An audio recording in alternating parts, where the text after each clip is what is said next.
Welcome to CFL Classics. I'm your host, Chris Schultz. Today we'll go back to November of 1987 for the Western Divisional Final featuring the Edmonton Eskimos and the BC Lions. The great similarity between these two teams was the strength of their offense. Edmonton finished second in the West behind the first-place Lions, but had the best offensive record in the CFL.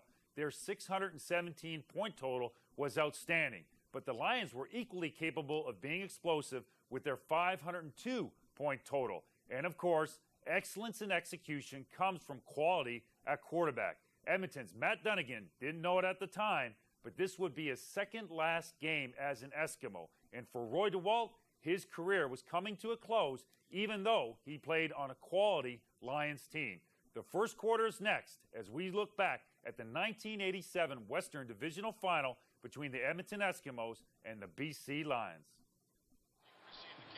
It is a pleasant late November afternoon on the West Coast with a temperature of 9 degrees, but rain is forecast for later today. Inside the dome, conditions just perfect as referee Jake Ireland and his officiating staff move into position to get this Western Division Final underway, with the BC Lions preparing to kick off to the Edmonton Eskimos. Stephan Jones and Henry the Gizmo Williams are back for this opening kickoff. The quarterbacks, DeWalt and Dunnigan, stay loose at their respective benches. The ball kicked away, not unexpectedly, from Williams. It goes to Stephan Jones, and he has a good return out to the 47-yard line, where he's brought down by Rob Moretto. A 22-yard return by Stephan Jones. Well, Matt Dunnigan's thrown 4 touchdowns and had 2 intercepted in the games against the BC Lions, and he rushed for 96 yards last week. He needs it today. With Skinner and Milson Jones back there, they rushed for about 600 yards each. Excellent set of receivers, all veterans. The offensive line is the key to today's football game. And as is usually the case under the dome, noise could be a factor. The Eskimos may have some problems calling out signals. The first play from scrimmage as Chris Skinner is dropped for a loss of a couple of yards. Now the Eskimos, in their final practice at home at Commonwealth Stadium, had the loudspeaker system turned up full volume to prepare the players for the conditions they would be competing under the dome. I think it's great. You got to do things like that. Plus, that noise, for some reason, it helps them have a better practice, let alone a game. The crowd into this game early. 2nd and 13 for the Eskimos. Dunnigan escapes the initial pressure. There's a penalty flag, and Dunnigan will be into BC territory, what should be a first down, but there was a penalty flag in the backfield. That's usually an indication of holding. Holding. Edmonton number 62. You know, Don, that's just what Coach Donovan was telling us the other day at the press conference. They have to keep Dunnigan inside. Don't open those lanes up. He said defense is a team effort. Everybody does their job. Don't let Dunnigan escape. That negates a first down run by Matt Dunnigan and takes the ball back to the 34-yard line. It will be 2nd and 23. You know, when that happens to them, they may realize now just what he was talking about and stay in those lanes. Well, Dunnigan is extremely elusive, and if they don't get him initially, he can duck under, scoot away from that pressure, and turn what should be losses into big games. Dunnigan is being chased. He can't find the receiver. He'll run it again. And he's forced out of bounds by the middle linebacker, John Elmer. Boy, he got outside with a lot of time, but you got to give the BC Lions secondary great credit, because look how much time he's got to throw. He just got nobody open. Finally, Ballard and them get after him, and he escapes outside from Stuhlman. But watch right here. Ballard just gives him a little push just as he's taking a block. But excellent defense on a 2nd and 20. You don't mind him running for 6. Jerry Cowrick, who has never played under the dome, gets set to launch his first kick from the 25-yard line. He gets great height on his kicks. Coach Joe Farragelli said, "I'm not as concerned about distance as I am about height, but this is a good kick." It's taken by Crawford at the 25-yard line. Crawford is going to lose yardage as he was dropped downfield by Blake Marshall, the rookie out of Western Ontario, who specializes on these punt and kickoff return units. A loss of 5 yards after a 46-yard kick. Well, we see the BC line. We see those receivers. Carinci and Pankratz, I think, are going to have to work inside. And again, just as we talk about BC, that offensive line's got to do the job for the line. And the crowd quiets as the BC Lion offense with Ray Krause goes looking for a first down, but James Zachary prevents it, so the BC Lions send out their punting unit. We extend our congratulations to Bob Obilovich and the Toronto Argonauts with their 19-3 win this afternoon over the Winnipeg Blue Bombers. So the Toronto Argonauts Dome 1 week from today. Will they be facing the BC Lions or the Edmonton Eskimos in Grey Cup 87, the 75th anniversary of our national championship? And from coast to coast, you'll see it all on the CBC television network. The punt by Pasaglia bounces back towards the line of scrimmage. A scramble for the football. Donovan on the sidelines indicating that Jamie Terrace has it, and it should be a BC first down. We'll sort it all out for you when we return to BC Place. CFL football on ESPN Classic is brought to you by Castrol. It's more than just oil, it's liquid engineering.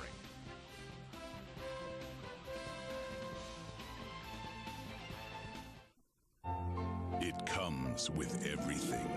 Stereo cassette, 2D navigational system, automatic anti-theft device.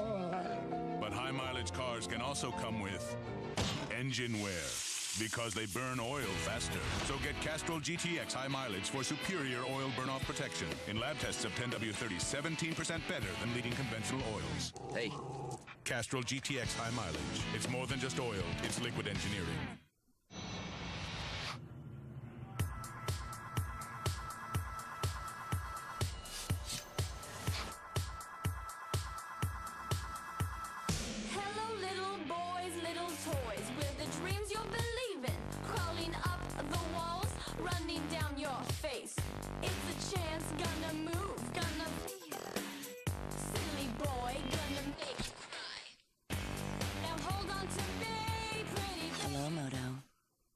Score one of 30 NHL team tunes by picking up specially marked cases of Bud Light for a limited time only. Something to wear while watching the game. But hey, why stop there? Why not wear that team toque on the road? Hit tsn.ca/Bud Light to enter for a chance to win a road trip for you and a friend to an NHL on TSN regular season game, including airfare, hotel, and a behind-the-scenes tour of an NHL on TSN broadcast. Bud Light, proud sponsor of the NHL. No purchase necessary. Must be 21 years of age or older to enter.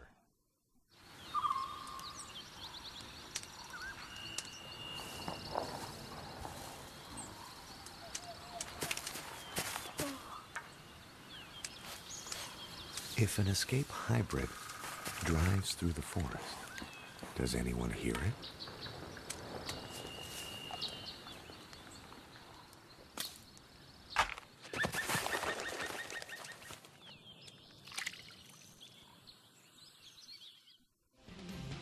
You're watching CFL Playoff Weekend, brought to you by Castrol. More than just oil, it's liquid engineering. Well, Larry Donovan, the rookie head coach, was pointing on the sidelines indicating that Jamie Terrace had recovered it and the BC Lions should have the football. On the other side, Joe Farragelli was protesting just as vehemently that his squad should have the ball, and in fact the Edmonton Eskimos will have it. The ball at the 46-yard line. It was a scramble for that football, and it may have touched one of the Edmonton punt return people, but at any rate, the Eskimos have the football, and it might have gone off one of them out of bounds before Terrace recovered. Penalty flag on the play. The pass intended for Stefan Jones is incomplete. It looked as though there may have been some early movement by the BC Lions. Offside. BC for 71. You know, Don, I think on that punt, what Coach Farragelli's complaining about is he feels if it's their ball, it should have been a no yard. That was his complaint. We'll try to get an official ruling. But these are the guys that got to get after Matt Dunnigan, keep him contained. Glenn Jackson's had another great year. Andre Francis has played Brian Kelly as well as anybody in the league, and I look for him to get right up in his face again and beat him coming off the line. It will be 1st and 5 after the offside call against Brett Williams. Nelson Jones picks up about 3. Walter Ballard made the stop. This has been the #1 defensive unit in the league, although in Toronto there is growing support for that Argo front seven as the #1 unit. And indeed, they played well today as Toronto beat Winnipeg.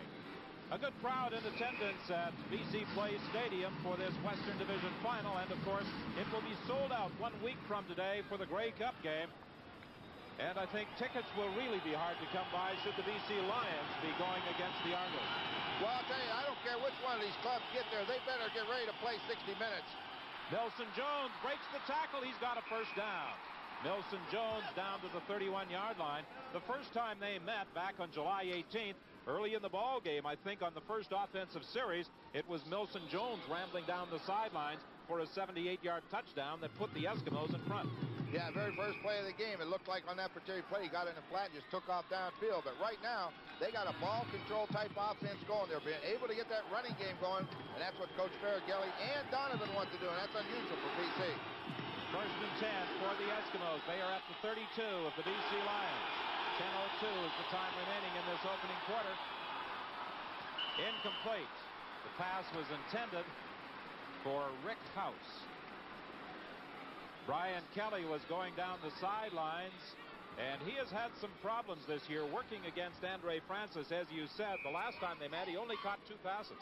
Well, when you can take Brian Kelly out of that offense, you see, we say get right in his face, because Andre Francis is as fast and as quick as Kelly, and they're going to have that kind of a battle all day. Even had Kelly been able to get back into play, that pass would not have been legal had it been thrown in his direction because he had been bumped out of bounds. Donegan throwing, touchdown! Brian Kelly comes right back and snares the throw from Donegan for the major score. Well, how many times? We've done about 5 or 6 Eskimo ball games this year, and every time we talk about them, you have to take Kelly out of the offense. This time, they roll Donegan to his right. He gets outside, and Brian Kelly's way to his left, and he goes down, starts to the inside. When he goes back to the flag, nobody has a better move. He splits the seam, he gets wide open, and that's an easy touchdown for the Eskimos.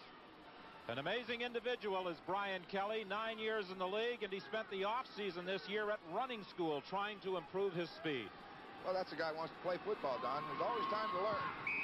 The point after by Jerry Cowrick, and with the touchdown by Brian Kelly, with 9:32 remaining in the first quarter, the Eskimos lead 7-0. This Grey Cup moment is brought to you by Castrol. Playing at the newly opened Skydome, the 1989 Grey Cup would be a true classic. The Saskatchewan Roughriders and Hamilton Tiger Cats combined to set or tie 15 Grey Cup records, most notably total points by both teams in one game. With things tied at 40, Dave Ridgway's last-second field goal would provide the dramatic victory and just the second championship in Roughriders history. This Grey Cup moment is brought to you by Castrol. It's more than just oil, it's liquid engineering. Are you tired of utility knife blades that snap, wobble, and get dull quickly? Try the new Benchmark Shark, only at Home Hardware and Home Hardware Building Center. The Shark's patented serrated blade lasts longer, stays sharper, changes faster. The Shark devours carpets, rope, asphalt, shingles, and the heavy-duty Shark has a spring-loaded wire cutter, stripper, and crimper. Catch a Benchmark Shark today, just $19.97, only at Home Hardware. Help is close to home. You're watching CFL Playoff Weekend, brought to you by Castrol. More than just oil, it's liquid engineering.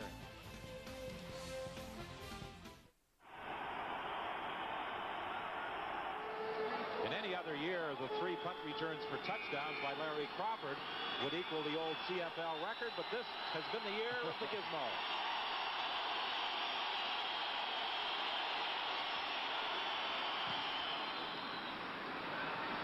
Good high kick by Cowrick, taken by Crawford.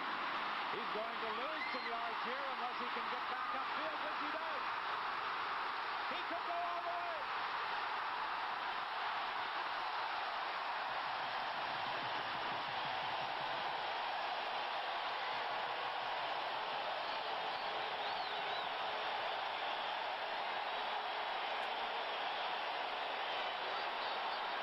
A 37-yard return by Larry Crawford.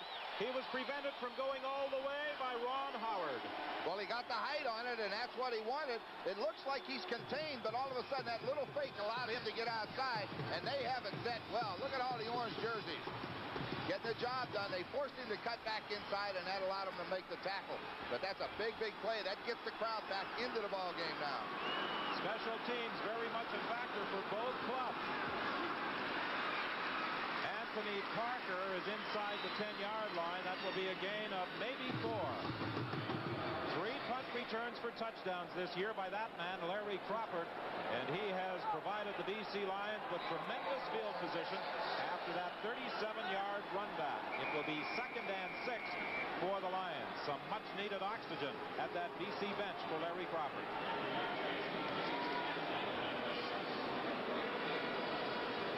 Special teams are so important, and it's been in about the last 5 years that teams have really worked on those special units, the punt return unit, the kickoff return unit, but more so in the punting game.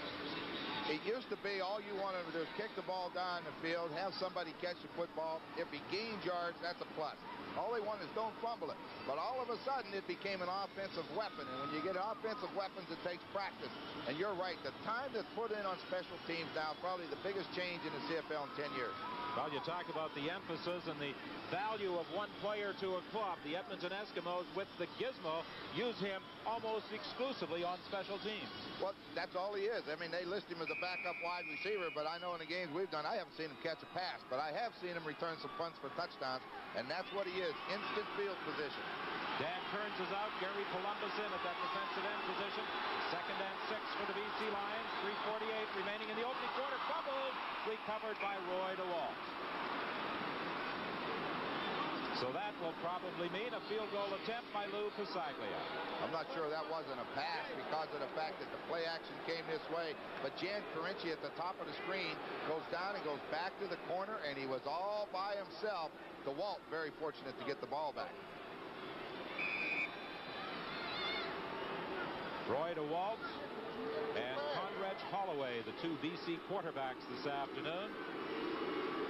Unless he has some problems, I think you'll see DeWalt go all the way. I think you'll see this man handle all of the kicking chores, as he has done so successfully, and Lou Pasaglia puts it through as the BC Lions are on the board.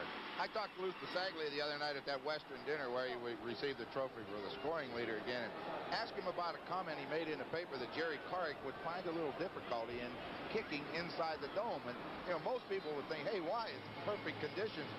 So I asked him what he meant. All he meant by it is your technique, your follow-through, everything has to be right because you get no help from the wind. You don't get a 55-yard field goal with the wind. If you kick it 55 yards, you had to do it yourself. He also made another interesting comment. He said, tell Coach Faragelli that we're going to take the air conditioning in the 4th quarter. Yeah, he did. Of course, this year, with the opportunity to defer the choice for the visiting team until the second half, that decision can be extremely important at times playing out of doors. But here it really doesn't mean anything. Stephan Jones from the 20 on the kickoff return.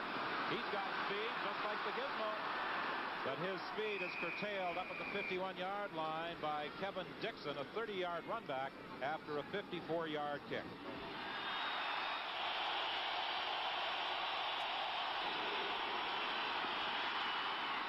Flanagan's pass is deflected by Kevin Konar. It will be 2nd and 10. A little bit high. The throw is high, and the reason for it is number 90, Rick Clausen, comes in and gets the hit on Matt Dunnigan. And when that happens, a lot of times you don't get the proper follow-through. You know that hit's coming. A little bit high. Joe Faragelli made an interesting comment. He said, despite the fact that we lost both games, I don't think I'd change our game plan for either contest. In the last game, 17 of the BC points were scored with the offense on the bench. That's why he's not worried about it. He thinks his defense can shut him down, and we're going to find out. This isn't bad. Jones is open. He's got it. He took it away from Keith Gooch. Stephan Jones he's got the great speed. He's just really learning to be a receiver after being a quarterback all his life. But when you had the speed that he has, he just ran right by Gooch. The ball's in the air, and it looked like Gooch was going to be able to recover because Jones was definitely behind him, but he just couldn't get it out of his hands. 58 yards for number 78, Stephan Jones, and it's 1st and goal for the Edmonton Eskimos at the BC 2. You'll know only once in the last 15 years has the team that finished 1st in the West been defeated in the championship game. That was in 1984. Milson Jones easily trots into the end zone. And the Edmonton Eskimos with 1:43 remaining in this opening quarter move in front 13-3 with the point after still to come.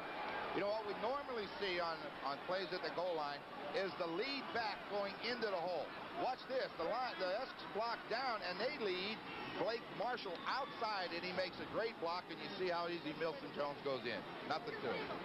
I think even you or I could have possibly taken that one into the end zone, but Joe Farragelli was speaking so positively yesterday about the contribution that Blake Marshall has made with his enthusiasm and his blocking skills. And his hands. They say he's got great hands. I'll tell you one thing. He's a little reckless on those special teams. He does a great job for them. Jerry Cowrick with the point after. 14-3. The Edmonton Eskimos lead the BC Lions. Well, they talked in the Eskimo camp about trying to jump ahead early and silence the anticipated noise from the crowd at the Dome, and I think they've done that.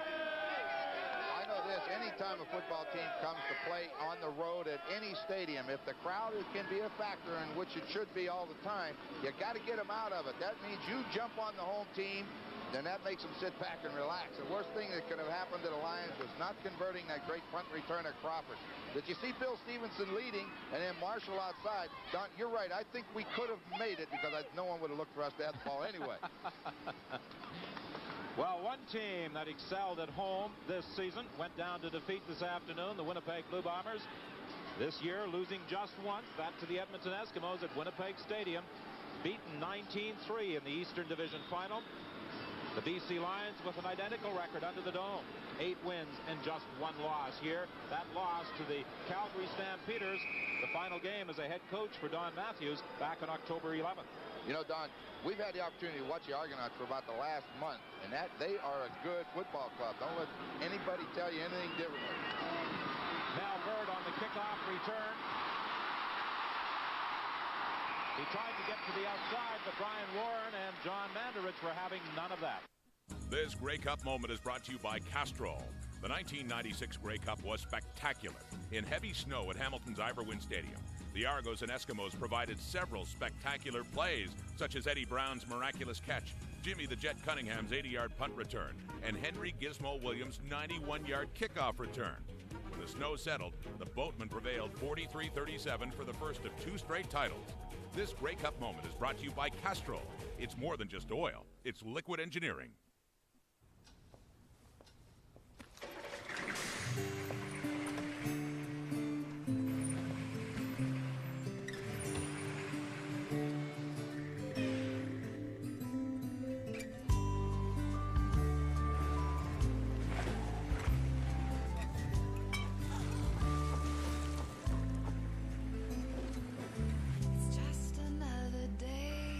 Your money is with you. Interact.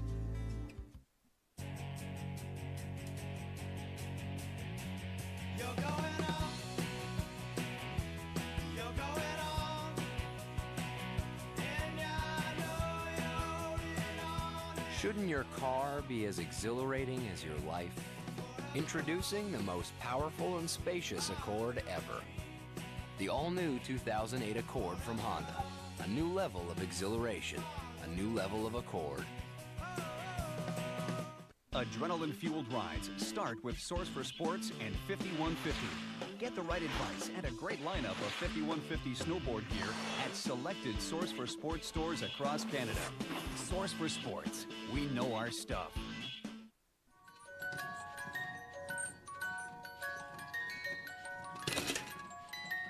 Don't know jack about your credit? Stop clowning around. Log on to transunion.ca and get your credit report and credit score. TransUnion. Manage your credit, manage your life. You're watching CFL Playoff Weekend, brought to you by Castrol. More than just oil, it's liquid engineering. 2nd and 10. The ball is at the 45-yard line. 1:14 remaining in this opening quarter. To be successful, the BC Lions must get a ball game out of Roy DeWall.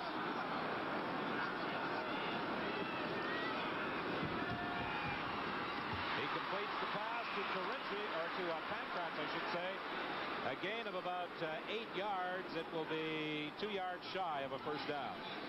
Pankratz was a little bit short of the 1st and 10 when he caught the football. But then he caught it and started back, and he gave it up. And now they're only going to be about 6.5, 7 yards. So they're going to have to punt the football. He was short anyway. You know, that's a tough thing, but those receivers have got to get that first down on 2nd and 10. Lou Pastaglia established a CFL scoring record this season, breaking the old mark of Trevor Kennard's. Good high punt. Williams waits for it. And the BC Lions wait for him. He had nowhere to go. I mean, the orange jerseys were all around him, regardless whether he tried to run wide or up the middle. There were 4 of them sitting there. Wayne Durbin and Jamie Terrace were the first 2 downfield, and it was a loss of 3 for the Gizmo after a 38-yard kick. At the 18-yard line, 1st and 10 for the Edmonton Eskimos with 30 seconds remaining in the opening quarter. The Eskimos leading by a score of 14-3. Milton Jones and Brian Kelly with the touchdown. Dunigan is intercepted by Kevin Konar.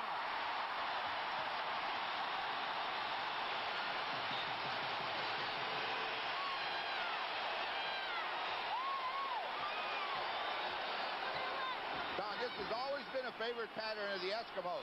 House will go up the seam or to the inside. Kelly will start out and then run a curl, and then they send it back in the flat. But look where Dunnigan's looking right into the curl zone every time. Konar just went back and got underneath it. 1st and 10 for the BC Lions. The ball at the 33-yard line. This should be the final play of the opening quarter as the pitch goes to Ray Krause. And he picks up 2 yards.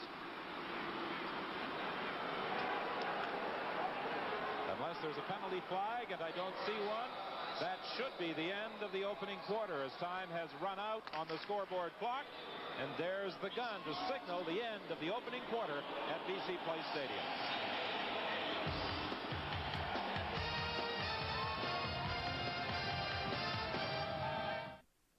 Well, if there ever was a team ready to play winning football, it was the 87 Eskimos. On offense, they were quick and decisive and executed a game plan about as well as you can against a very complicated Lions defense.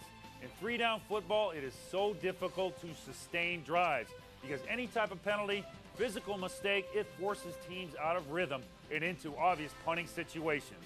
Big plays of 37 and 58 yards by Matt Dunnigan created the 14-3 halftime lead for the Eskimos, and there would be more big plays from that Edmonton offense. The second quarter is next from BC Place on ESPN Classic Canada.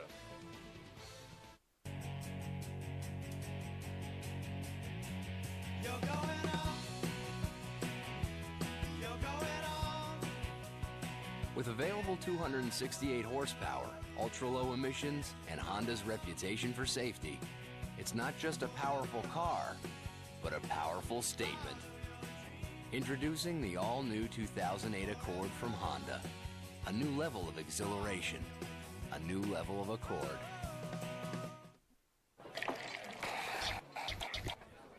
Pioneer Records, last one. Rich, dark, smooth, red. 'Tis the last night of glory. To the victors, the last victors, red. The rich, the dark, the smooth, victors, red. Kegs ready.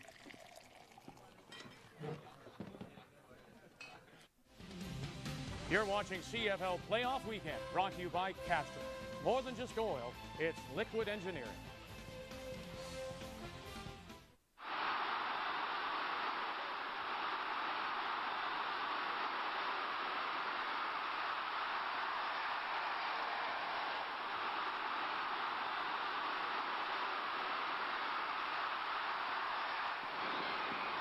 Sideline pattern intended for Byron Williams. He was being covered by Stanley Blair. It will be 2nd and 10 from the 51. Get the speed on the rookie and send them deep, and let's take one shot at it. If we don't hit it, that's okay. We got 2nd down. He'll be going against Gil the Thrill Fennerty for the Rookie Award in the Shenley balloting. Fennerty will be here for 2 purposes. The Grey Cup game and the Shenley Awards. Blair would also like to be here on a double mission. I would think so. Better get ready for this one. They may test him again. Carinci, first down. You see Wilson get up holler. Now, Wilson thinks Carinci pushed off of him, which he may have. I didn't see it.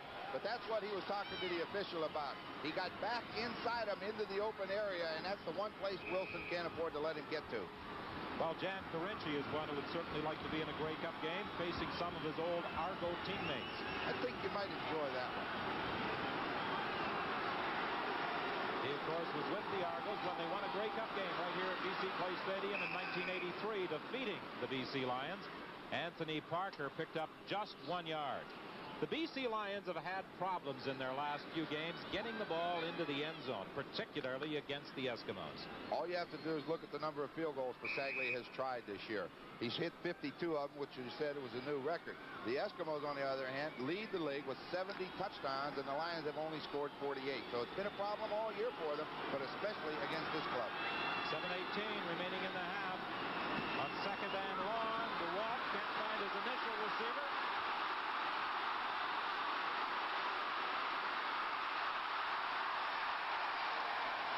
He's about a yard short of a first down.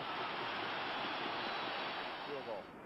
Well, it's interesting how different coaching staffs react to how they want their personnel to perform. Under Don Matthews, there seemed to be a feeling that DeWalt would not run, that he was under instructions to throw the football, take the loss, but do not run. It appears as though Larry Donovan has a bit of a different philosophy because in the last few games, he has been running the ball more than previously. It's exactly the way it was all for the whole time of DeWalt's career, really. But now, all of a sudden, what Coach Donovan said, Roy, look, you're old enough to take care of yourself. If you want to run with the football, and that's what it's going to take for us to win, then you go ahead and do it. Well, they spot the ball just outside the 25-yard line. It looked as though DeWalt had stretched inside the 25. It was only about a yard away from a first down, but apparently that was not the case. However, the BC Lions are leaving their offensive unit out there. Joe Faragelli is protesting. He felt that the BC Lions should not be allowed to make a change now, but they have sent out their regular offensive unit. Okay, excuse me. BC has their big guys in there. This is a short yardage team, so Faragelli countered with his defensive team to stop them, and then the Lions sent the receivers out, but the referee wouldn't allow them to stay. So now they got their jumbo team or their big club in there. All sorts of movement at the line of scrimmage. Is it a procedure call or offside? Jan Carinci was in the end zone all by himself. Procedure. BC. Well, the end result of all that confusion should satisfy Joe Faragelli because now the BC Lions will be forced to send out the field goal unit. See what happens is Edmonton put their big guys in to stop the run, and when the Lions put in their receivers again, now Faragelli, when you take those guys out, it's going to be the secondary. He needs them back in there to cover the receivers, so it's like a chess game. Who can get the last substitution in hockey, I guess. But the referee said that's enough of that. He sent him out of the game. Well, fortunately for Faragelli, there was that illegal procedure call because there was nobody within 20 yards of Jan Carinci in the end zone. Pasaglia's field goal attempt is wide. And Junior Robinson lets it roll through the end zone for a single point, a 37-yard single. And just a converted touchdown separates the two Western finalists with 6:06 remaining in the half.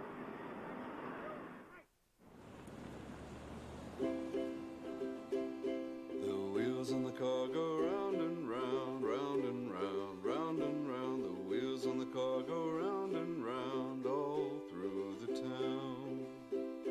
The hill descent control goes down nice and slow, nice and slow. The hill descent control goes nice and slow all through the town. Introducing the all-new all-terrain XC70 from Volvo.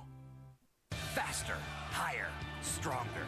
The Royal Canadian Mint presents Alpine Skiing, the latest collector coins celebrating our Olympic athletes' path to glory. As they set their sights on Vancouver 2010, they'll need your passion and encouragement to help them cross the finish line. They can't do it without you. Collect our new Alpine skiing coin from your change. Also available at Petro-Canada or visit an RBC branch today. Collect it and cheer on our Canadian athletes. You're watching CFL Playoff Weekend, brought to you by Castrol. More than just oil, it's liquid engineering. Edmonton leading by a score of 14-6. Milton Jones fumbles the football. Who's got it? BC.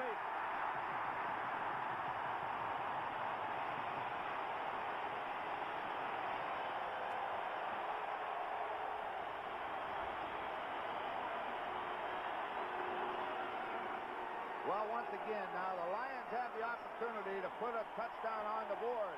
Milton Jones starts on tackle, bounces to the outside. Coming up to hit him from the outside is Ulmer, number 76, and they have the ball. They can't afford another field goal. They've got to show the Eskimos they can score.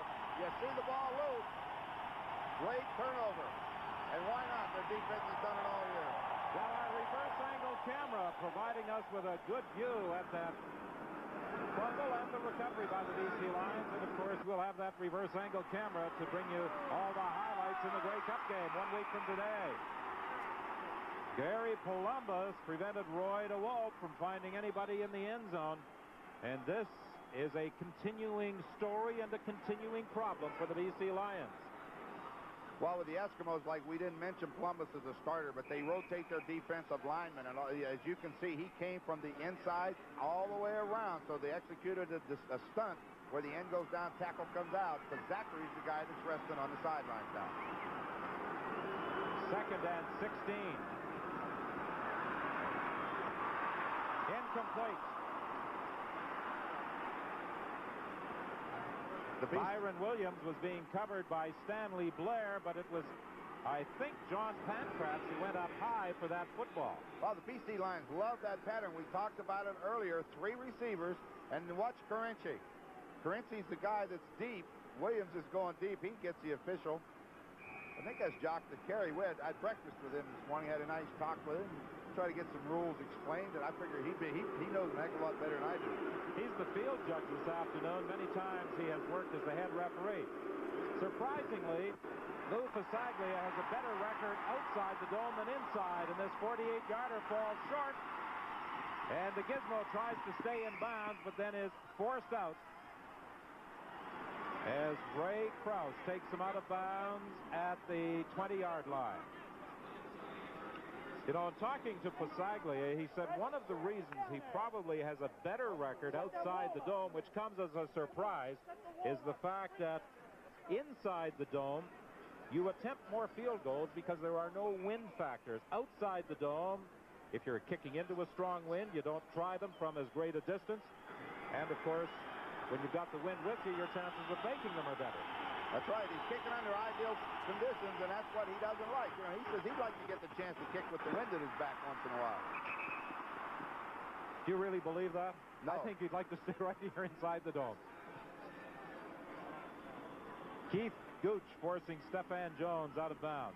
Joe Farragallian talking about this game, so there's really no mystery. I'm not going to use any emotional speeches, Newt Rockney type of deliveries, or win this one for the Gipper. And he said, nor do I plan having a heart attack so they can say, let's win this one for Farragallian.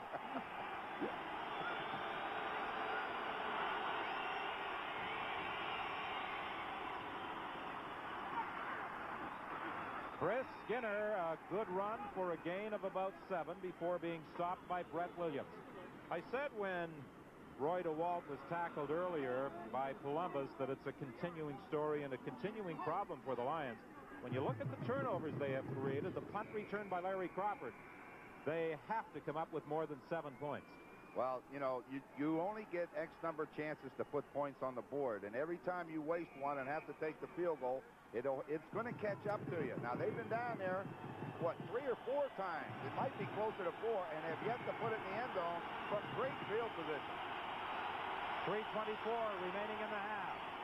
2nd down play, and Milton Jones gets out across the 40. He then is driven back, but his forward progress will reward the Eskimos with another 1st down. The BC Lions defensive line now, I think they'll concentrate on rushing the quarterback, which will maybe open the seams now for guys like Milson Jones, Chris Skinner, Blake Marshall, whoever they happen to have in there at the time. And when you do that, what you're telling them is that if they can run the football and beat us, then they're a better club than we are. We'll let our linebackers make the tackles, but you guys up front concentrate on number 16. Well, wherever you're looking in this afternoon on the CBC television network, we hope you're enjoying the action from BC Place Stadium and that you'll be with us as well next Sunday for Grey Cup 87. The CBC, your Grey Cup network coast to coast. Brett Williams dumps Dunnigan for a loss back at the 32-yard line. 2:44 is the time remaining in the first half under the dome. I can't count how many times I tried to quit smoking. My willpower would just fade. Well, it was more than a habit. It was a nicotine addiction. Proven medical advances have been made in understanding nicotine addiction. For more information on how to quit smoking and available treatment options, speak to your doctor. Now I know what kept stopping me. I see quitting in a whole new way. It was my time to quit. It could be yours. Speak to your doctor.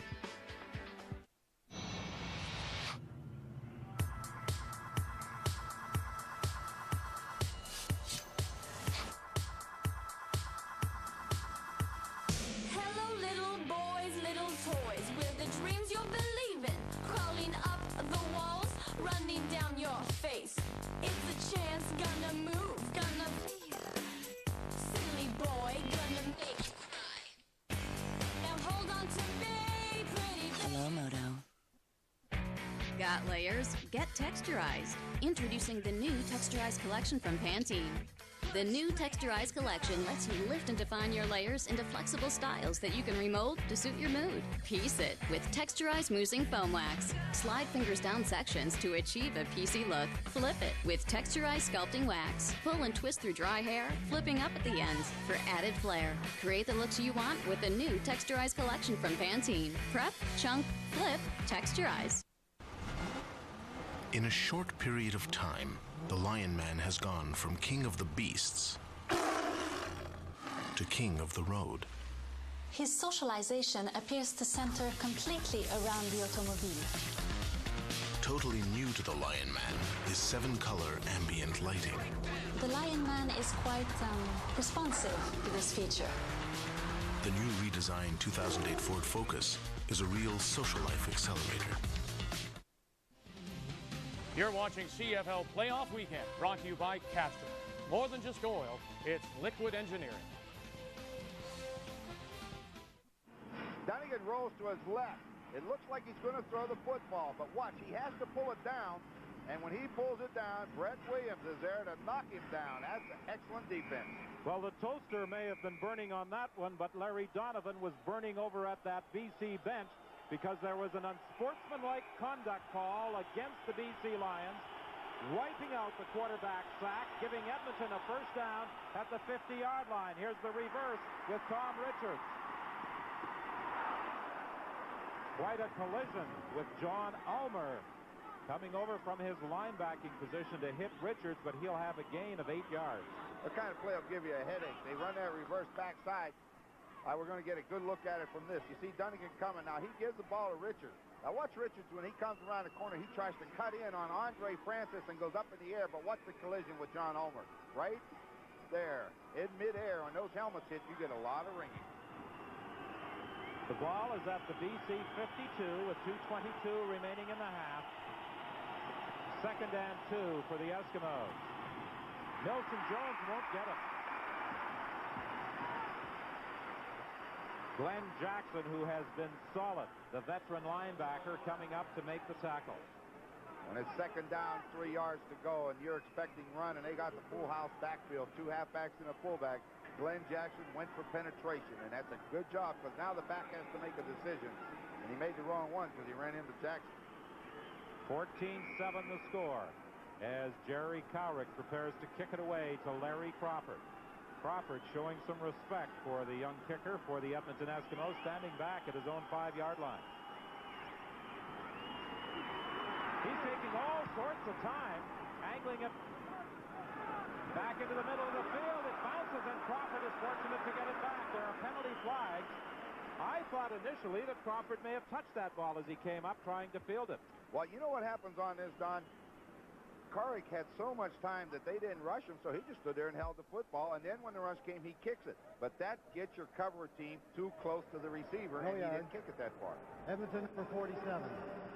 Larry Ruck encroached upon the 5 yards, but when that ball came down, I thought it had touched Crawford. It probably did. You know, I'll bet it did touch him, but you're inside the 5-yard restraining zone, you're going to get the penalty. So this is one time where the kicker took too long to kick the football.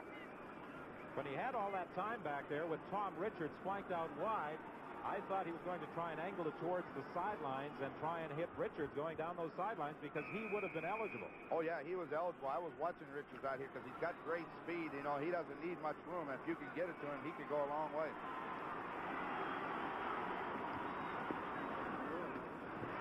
Byron Williams on the sidelines, and he's brought down by Stanley Blair. 1:45 remaining in the half. The Lions trying to employ that hurry-up offense. 2nd and 2. The second man through. Anthony Parker gets the first down. This is where DeWalt can call on the experience now, being a veteran quarterback. Parker's hurt. He'll leave the ball game. This is why Donovan has 4 running backs on the roster. With 1:38 left, DeWalt, the veteran of the year, can use this clock to his advantage, and he desperately needs a touchdown. Ideally, they want a touchdown, but they would settle for anything before going to the dressing room. Jan Carinci has been the big play man in their passing game this afternoon. Well, we said when we were talking about him earlier that they needed to get a big game from them because everybody expects Sandusky and Williams to be the big ones. Get him right inside. Now, he wants to throw the out to this side, to his left. It's not there. Carinci comes into the hole and makes the catch. Back to the live action, to the sidelines for Byron Williams, incomplete. Stanley Blair has done a good job of defending, and Williams does not react kindly to the push that he took going out of bounds. We said 2 plays back that Anthony Parker appeared to injure that right arm.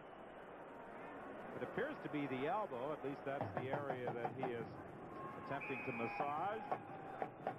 You know, we talked in the opening. He tried to throw the out on Benjamin to this side. He jumped on it. The very next play, they go to the out on Stanley Blair, and they had room to throw it. But that's the rookie. You got to test him. 2nd and 10.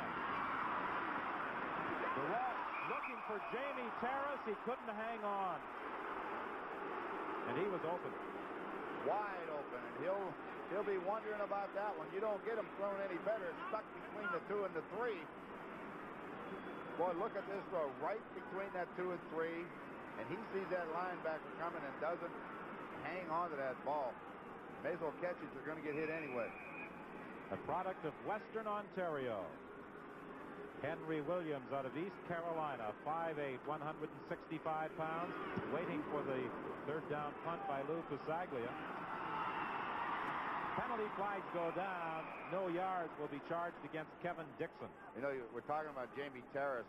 If you think back to one game where Edmonton and Winnipeg were playing, and Rob Paven and Marshall were collided, we said that, you know, that they probably met before. I got a letter from a high school football coach in Guelph that Marshall, Terrace, and Paven all grew up together, played football, sandlot football, and on the same high school team. So I guess they have run into one another somewhere along the line.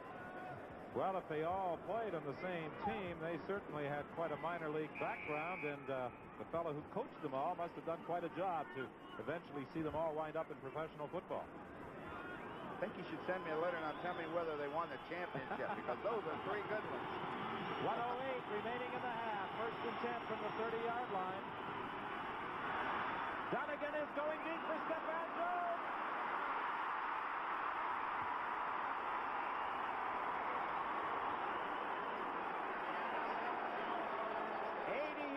The touchdown pass. Donegan to Stephan Jones, and what a big play, man. He has been, much to the dismay of Larry Donovan. A 58-yard reception that set up a touchdown in the 1st quarter, an 80-yard touchdown catch here in the 2nd. You know, the BC Lions wanted to force Donegan to throw the ball downfield. Well, he's shown them that he can do it. You don't throw it any better. Stephan Jones is overshadowed by Brian Kelly as a receiver, by the Gizmo as a kick returner, But I'll tell you what, he can play on most football clubs. He's second in kickoff returns, and he showed you he has the speed. This is no contest. He just went by Gooch like he was standing still. Well, there is no substitute for speed, as Stefan Jones clearly demonstrated in putting it in the end zone, and Jerry Cowrick adds the point after. There are penalty flags, but I think it will be offside BC. So the conversion will stand. And with that touchdown, it is going to be 21-7 with 59 seconds left in the half. Outside. BC number 18. Define. Converse good. You know, when you think about this football game and what has happened today. Hey, Mom, Dad. How you doing? They have done a great job on long, big plays, the Eskimos. The BC Lions have been down there 4 times, have yet to cross the goal line. And right now, we said the Walt had 1 minute and 38 seconds to score, and look who put the points on the board. They're making it tough on themselves if you're a Lions fan, but he's got the steps on him, and with the speed, Gooch doesn't have a chance. Well, we said just a few plays back that the BC Lions ideally wanted to end the half with a touchdown of their own, but they would have been content to at least put something on the board. Look what happens. The Edmonton Eskimos get the touchdown, the 80-yard strike from Matt Dunnigan to Stefan Jones. And I hearken back to Joe Farragelli's comments. He said, when you look back in the 2 regular season games, we would not have changed a thing in the way we played the BC Lions. We had a good offensive scheme. It was turnovers and giveaways that hurt us. Malbert is stopped at the 41-yard line. 17 of those 33 points in that game that decided first place in the final meeting between these two were scored while the BC offense was on the bench. Well, that's what you're talking about. Coach Farragelli said the reason he wouldn't change it, he said, we have a great plan defensively. He said, we know the BC Lions and what they like to do offensively. We feel we can force them to beat us and earn it. Then we're not going to give him anything easy. And that's what he's done so far today. He doesn't want to give him any cheap ones. John Pancratz was unable to hang on as Dan Vass was back defending. The Toronto Argonauts, in case you missed it earlier today, defeated Winnipeg 19-3 to win the Eastern title. They'll be here for the Grey Cup game next Sunday. And at halftime, we'll go to that victorious Toronto dressing room and hear from head coach Bob Obilovich and the quarterbacking star of the Argos, Gilbert Renfro. So stay with us at the break. We're 51 seconds away with Edmonton in front, 21-7. Stuart Hill, the leader of that Edmonton sack attack, drops Roy DeVault back at the 35-yard line. Stuart Hill was one-on-one with the offensive tackle John Blaine, and Blaine just didn't block him. We said in the opening that when the defense wins football games for you, you got to get the sackers involved, and he's been their leader all year.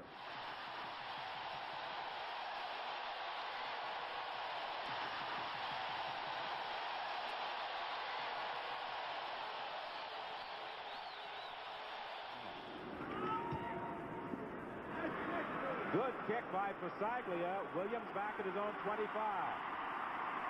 He gets outside of Paul Nastasiuk, but can't escape the clutches of Todd Wiseman, and he is stopped at the 33. 25 seconds remaining. A good 49-yard kick and a 13-yard run back. Well, 25 seconds left. I think the Eskimos will be happy now. I don't think they'll take too many chances. Set them 4 big guys up front and just tell them don't let anything through there, and then just get down and cover. Don, I think we should congratulate the McGill Redmen. Yes, indeed. They scored the big upset in collegiate football, winning yesterday's Vanier Cup by defeating the University of British Columbia Thunderbirds. I don't think anybody was expecting it to be that type. I know I wasn't. UBC was something like a 14 or 20-point favorite, depending on who you talked to prior to the game, and they were slaughtered by the McGill Redmen. That's why they play the game. The favorite team always won. Why play, You get a bunch of young guys together to think they can win. They got a shot at it, and then they went out and proved it. But they did a good job and a good year for them. Well, one favored team has already gone down to defeat this afternoon, and another is in big trouble. The BC Lions, with those final seconds ticking off the clock to end the first half, trailing by 14. 21-7 is the score. And Joe Farragelli will be in a happy frame of mind, I would think, as he heads to the dressing room here at halftime. Just 5 seconds remaining. And his team has done exactly what he hoped they would be able to do offensively under the direction of that man, Matthew Dunnigan. You know, I think everybody was expecting Dunnigan to run a little bit, throw the short passes and do all that. But what he has done is he just stepped back and said, if you're going to get up close to the line of scrimmage and you think you can cover us one-on-one, well, you go ahead and try it. Because he says, if you bother Stephen Jones will run by you and Kelly will turn you inside out. So you're exactly right. He's done exactly what he wanted to do. 5 seconds remaining. Dunnigan felt he should have stayed in there to run off those final 5 seconds. But Joe Ferragelli has opted to send out the punting team. I think if he had left the offensive unit out there, the BC Lions would have called time, and then they would have had a problem. They did call time, Don, and what he was afraid of is they wouldn't kill 5 seconds to give one more play, which would be a field goal. Larry Crawford takes it at the 45. He gets a hold on the sideline. Good tackle by Milson Jones to prevent him from going all the way. And that fine effort by Larry Crawford will go for naught, as that is the final play of the first half, with the Eskimos in front by 14.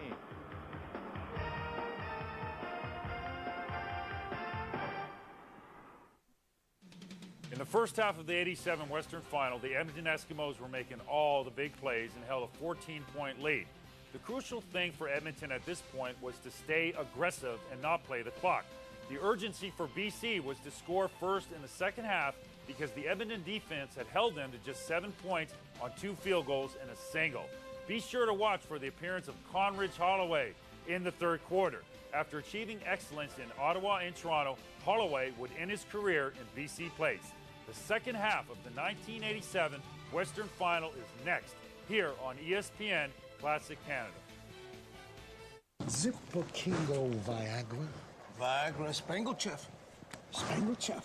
Dip Minky Viagra Nani Whoop Whoop Flaps.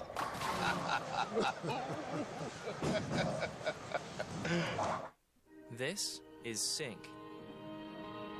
Play artist, Band of Horses. Call Tony. Hey dude, what's up? Play playlist, Groove Mix. Introducing Sync, the available in-car technology only from Ford. Voice activates your MP3 player, Bluetooth phone, and more. Sync, powered by Microsoft. Available exclusively on new Ford vehicles. We torture tested 2 cars in a fight to the death to prove a point about maximum horsepower. The black car with Castrol Syntec, the red a leading conventional oil. In torture tests, Castrol Syntec 5W30 maintained maximum horsepower 29% longer. Conventional oil got smoked. Don't you use conventional oil? Not anymore. Want more proof? Go to CastrolSyntec.com. It's more than just oil. It's liquid engineering.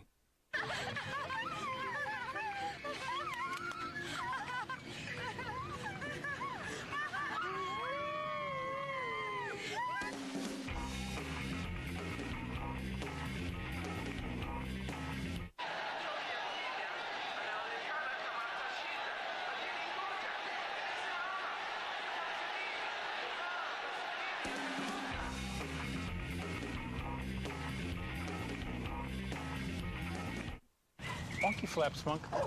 Nookie dip Viagra. Knocker tut. Viagra dingo monkey quank. Viagra mufti chuck wobble.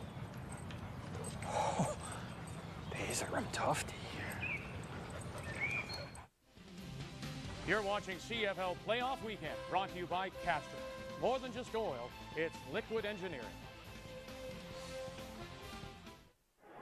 Well, in the first half, Matt Dunnigan only completed 5 of 13. Not much of a percentage, but not bad for distance. 192 yards.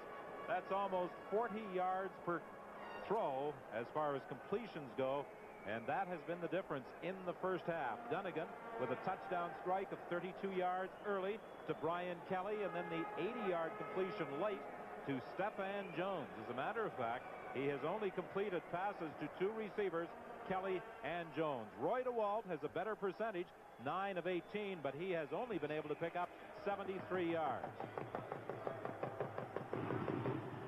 Edmonton kicking off to BC to start the second half, and this is Larry Crawford from the 20-yard line. Finding a hole down the sidelines and then cutting back into the field. And all the way to the 40.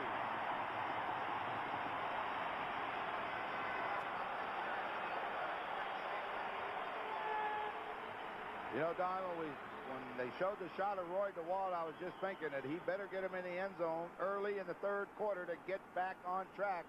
Larry Crawford has given him the opportunity to do that with that zigzag kick return of his. A good job of blocking, and they are on the 40-yard line. I think, again, I've said it before, but they better put it in the end zone now.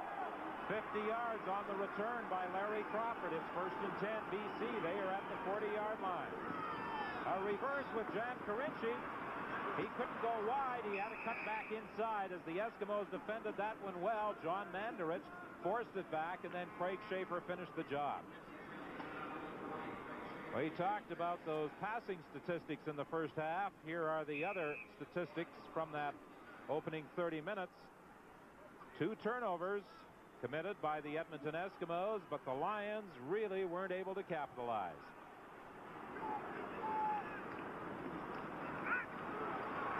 On second down, DeWalt dumps it off to Krause, and he won't get a first down. Edmonton has defended very, very well. And talking about defenders, Bernie Glier is having a problem. The BC linebacker having that right ankle looked at. Got the guard. Got the guard, left guard. Yeah. Return left. Yeah. Shoot him left. Turn right, shoot him. Block, go. Well, they're not talking about directions out of the parking lot when they said shoot left, turn right. That's what I was wondering what they're talking about there for a minute. Lou Pasaglia missed earlier from 48 yards. This from 43 yards. It's wide. And Henry Williams will get it out of the end zone. As a matter of fact, with that ball down the sidelines, he could have gone a long way, but he ran out of room. He is stopped at the 37 by Anthony Parker. Williams is such an impact player. That's what coaches like to refer to him as. And what they mean is he can go the distance from anywhere, and he has such an impact on his football club. Yeah, the rest of those guys love blocking for him because they know it doesn't take much for him to go 100 yards with it. We saw him do that earlier this year on a missed field goal, 100 yards. But the man we saw first, Larry Donovan's got to be really discouraged right now. 49 yards, the return by Williams. 1st and 10, Edmonton. Brian Kelly on the sideline gets away initially from Andre Francis and then is stopped by Larry Crawford up at the 44. They rule that's where he stepped out of bounds, and Dunnigan still has only been able to get the ball to 2 receivers, Kelly and Jones. Short side of the field, you don't see Francis in the picture. He's sitting a little bit deep in his zone, react on the throw, couldn't bring him down, and Kelly escapes and gets 7 yards. So the BC defense, once again, are going to have to shut him down and give that offense another chance. Francis said against Kelly, you have to be a pest all day. You hit him in the head, hit him in the face, do a lot of things. He said he's got a few tricks of his own, like pushing off. So you have to try and combat his tactics with some of your own. So far this afternoon, it's been pretty much of a standoff for Andre Francis and Kelly. Nelson Jones, the ball carrier. A first down for Edmonton. Yeah, the big catch that Kelly made really was the other side of the field, and it was off of a different kind of action. It wasn't one-on-one coverage, but they're going to have those kind of battles, but that's what football is all about, whether it's in the secondary or up front. If you beat the man across from you enough and you do it consistently across your line, you'll win. Neither side has really been able to establish a ground game. Just 41 rushing yards for BC in the first half, 37 for Edmonton. 1st and 10, the Eskimos at their own 48-yard line. Dunnigan was looking for Stephan Jones as he was streaking down those sidelines. The throw was just a little too far ahead of him. But the right place to throw it against that particular defense. Keith Gooch is holding in the flat, making sure that he can't get the ball to Jones short, and then Bird's going to come deep behind him to take the long one away. So what does he do? Throw it right in the middle of him. It's just that Jones just couldn't get there, but it's the ideal place to throw against that defense. 2nd and 10, Roy DeWalt, who has been unable to put the ball into the end zone despite having good field position to start a number of drives. Dunnigan's been able to put it in the end zone, and he just misses in putting it there again. Looking deep for Stephan Jones, and he really has been flying past Keith Gooch, who plays that right corner. You know, Keith Gooch got to be wondering what he's ever done to Matt Dunnigan, because every time there's been a big play, they're trying to go to him. and that ball was just fluttering on, but look how much room and how far he is by him. Just a little bit too far. Secondary coaches wince when they see that type of separation between the receiver and the deep back. You know, they start to wince when they know they're in man coverage one-on-one, but then when they see the ball thrown that far, you know they're scared. Jerry Cowrick in his first game in the Dome has kicked the ball well. He gets it high, good hang time. Blake Marshall, who really operates well on those special teams, limits the return to just 3 yards after a 53-yard kick.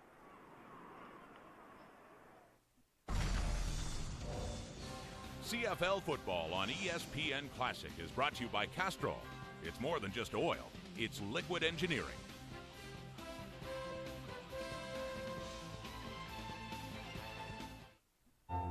It comes with everything.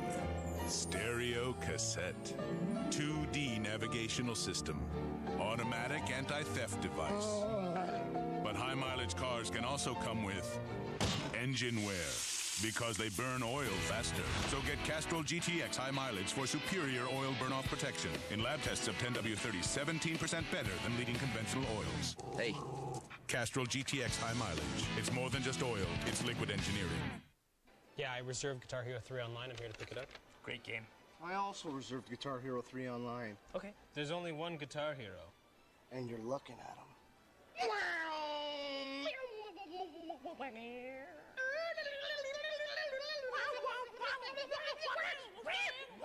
Guys, anything else? Reserve the gifts you want online, like the 80-gig PlayStation 3 and 4-gig iPod Nano, and they're guaranteed to be here for pickup.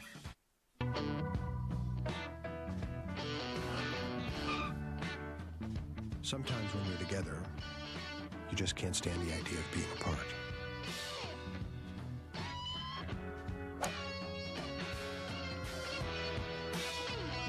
Because when you get into a Volkswagen, it gets into you. Now get manufacturer to dealer additional savings on all Jettas.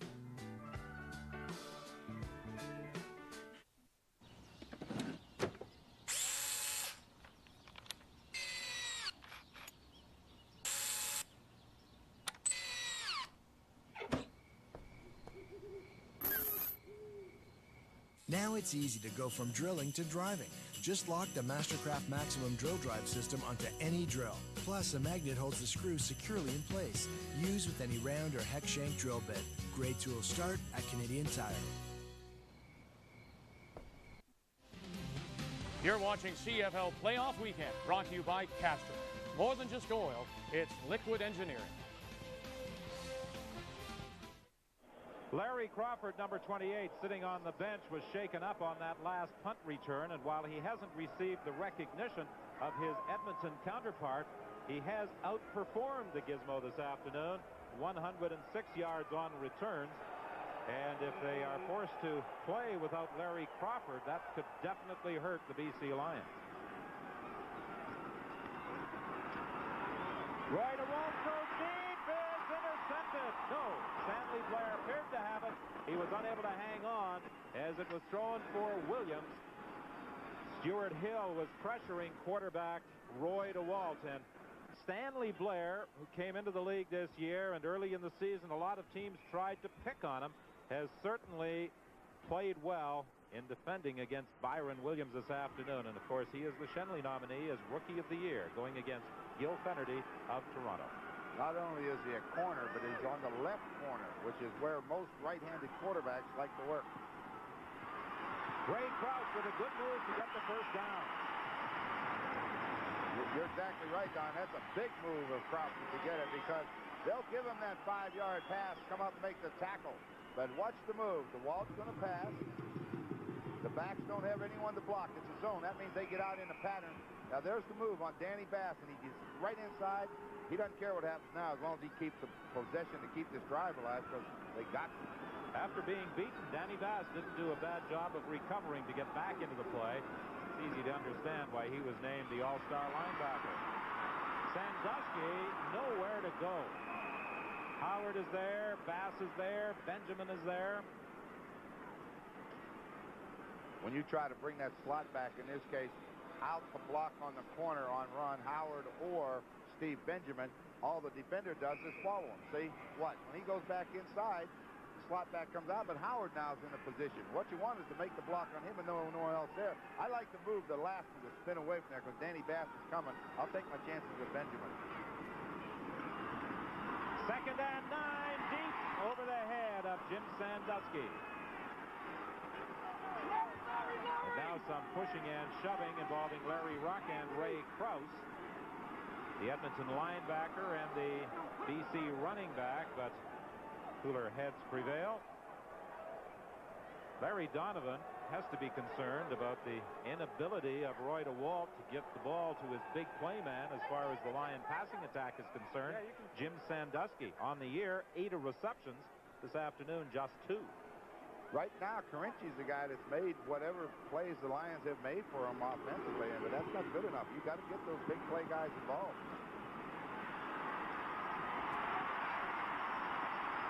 Well, they've surrounded the gizmo almost every time he has fielded a punt. Good downfield coverage by the BC Lions. 30 yards the kick and the loss of 2. Rob Moretto, working on the special teams for the BC Lions, was in on the tackle. Tracy Ham with the clipboard, the number 3 quarterback in Joe Faragelli's camp. He's happy with the way his number 1 man has performed so far today. I think we'll see him right through. I don't think there'll be any changes today, not the way this game's going. Little swing pass to Milson Jones. He did a good job of picking up 3 yards and not losing anything before being trapped by Walter Ballard. 2nd and 6, Edmonton. Donegan escapes the initial pressure. And he'll run for a first down, and that's what Matt Donegan does so well. If you don't keep him inside, as Larry Donovan said, we have to stay in our lanes trying to cover Matt Donegan. And he can duck and bob and weave and get away from you, and he burned them on that one. Boy, he sure did. I mean, you keep in your lanes for a reason, and that's to not allow Donegan to use his athletic ability to escape tacklers and get outside. The only problem when you stay in your lanes is sometimes you get blocked, and then he's had the opportunity to go deep. So that's why a running quarterback is very valuable in this league. 8:15 remaining in the 3rd quarter. The handoff to Skinner. He picked up maybe 2 yards before being stopped by Kevin Konar. The Eskimos leading 21-7, using the big play to advantage. Saying just what goes on over in the field. Sometimes Andre Francis is right up in Brian Kelly's face. In that particular replay, you see he's about 12, 14 yards away.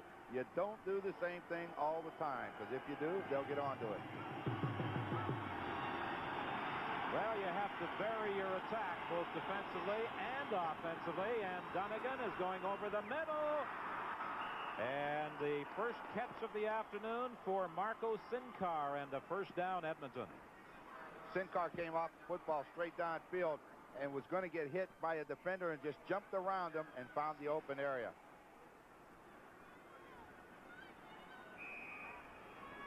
The Eskimos with the number 1 offense against the number 1 defense, and that offense is winning the battle so far. 1st and 10, Edmonton. The ball is at the 20-yard line. Donegan throwing for Stephan Jones. Over his head, he ran out of room. And John Elmer was coming from his linebacking position. Donegan got it away just in time. That's just what I was looking at down there. When Donegan sprinted to his left, Elmer's going to come from the bottom of the screen. Now, Matt knows he's there. He has to see him. He steps, makes the throw, takes the hit. You got to do that sometimes. You don't like it, but you do it. As we have said before, and I'm sure most football fans across the country are aware, John Elmer, the son of Ed Elmer, the former outstanding defensive back and punter with the Winnipeg Blue Bombers. There's the screen to Johnstone. He fumbles the football. Who's got it? They're going to rule this one down.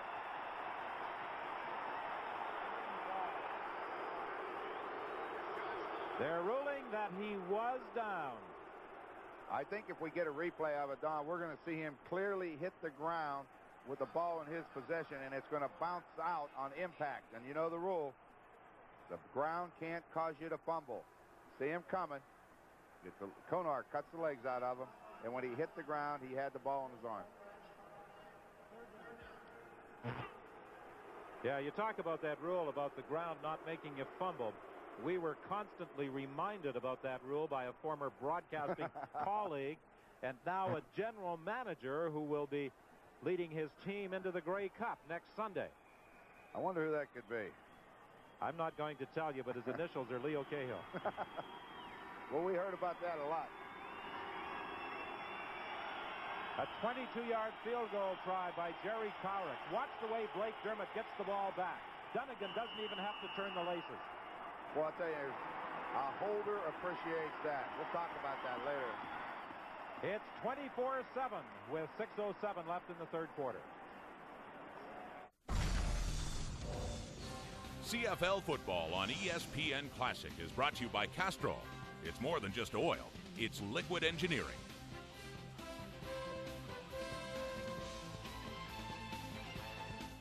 We torture tested 2 cars in a fight to the death to prove a point about maximum horsepower. The black car with Castrol Syntec, the red a leading conventional oil. In torture tests, Castrol Syntec 5W30 maintained maximum horsepower 29% longer. Conventional oil got smoked. Don't you use conventional oil? Not anymore. Want more proof? Go to CastrolSyntec.com. It's more than just oil. It's liquid engineering.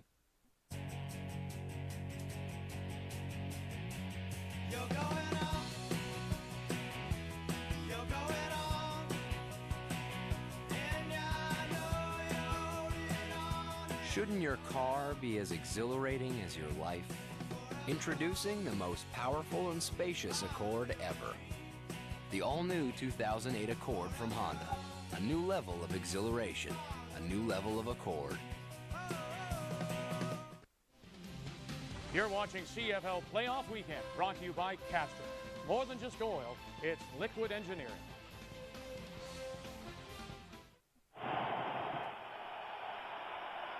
.427 remaining in the third quarter. The Eskimos with the ball at their own 37-yard line. Still plenty of time left, of course, for the BC Lions, but they have not been able to put it in the end zone, and that has been their big problem. Nelson Jones is dropped by Walter Ballard at the 35.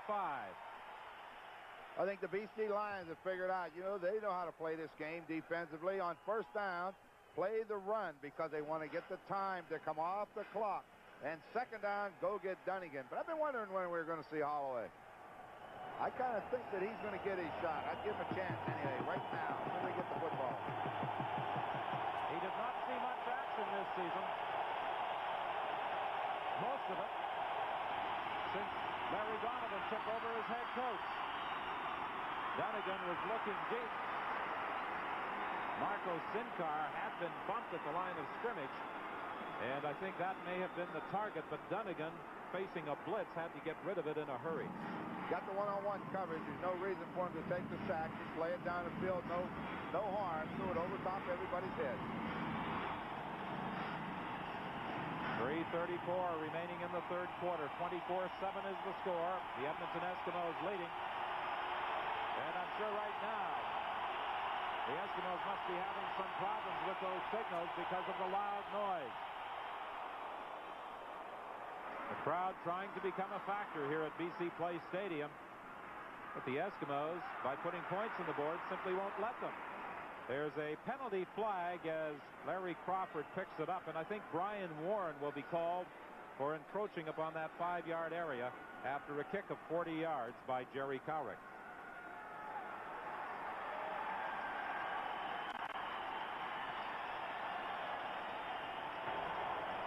No yards. Edmonton number 38. First down. And Conrad Holloway, as we anticipated when we saw him warming up, is the quarterback at the 49-yard line. First and 10. Holloway dumps it off to Anthony Parker. Junior Robinson made the stop. Not a bad way to open for him. When he comes into the football game, people are anticipating big things. The Eskimos are expecting maybe to go deep early, but we've said on many times it's important to complete the first pass. So he comes with the screen off the rollout, dumps it underneath the Parker, and you see them out front blocking for him, and Parker just runs. Tim Burnham and Dan Hurley along with Sinclair get a big hole. Hand off to Anthony Parker, and he's down to the 35. A gain of 7, stopped by James Zachary. Now Holloway will give you a little different look than DeWalt did. DeWalt's a drop-back kind of thrower and will run if he has to. Holloway will sprint throughout, wide to one side, come back, throw the screen off and things like that. That can open up the running game for Parker. I wonder if we're going to see that pass again that they've tried to throw twice. Let's see. Most of his career spent in the Eastern Division with Ottawa and primarily Toronto. Condredge Holloway gives to Anthony Parker, and he'll be close to a first down. Larry Ruck pulled the feet out from under Parker, who has handled the ball in 3 consecutive plays. 1:35 is the time remaining in the third quarter. This one apparently is close enough for a measurement. 24-7. You know, you're down, you're trailing by 17, but you don't worry about it. You got a lot of time. You can win the football game, but you got to get started sometime, and that offense hasn't done it. It's a big measurement for them. Just a little short. But as that fan observes and thinks to himself, he'll go for it. There's no time to start making crazy moves. Got to get this one. See those linebackers, all they do is read the flow and get to the action. Step up in the hole. You saw Junior Robinson up from his safety position as an extra linebacker on short yardage. Holloway keeps. He'll get it, but not by much.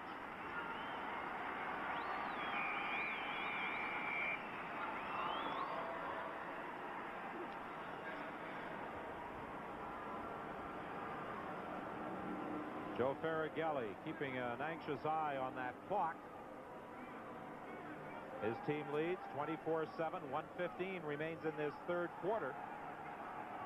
In regular season play, the Lions won both games 26-18 on July 18th here at BC Place Stadium, and in the showdown for first place at Commonwealth Stadium in Edmonton on November 1st, 33-32.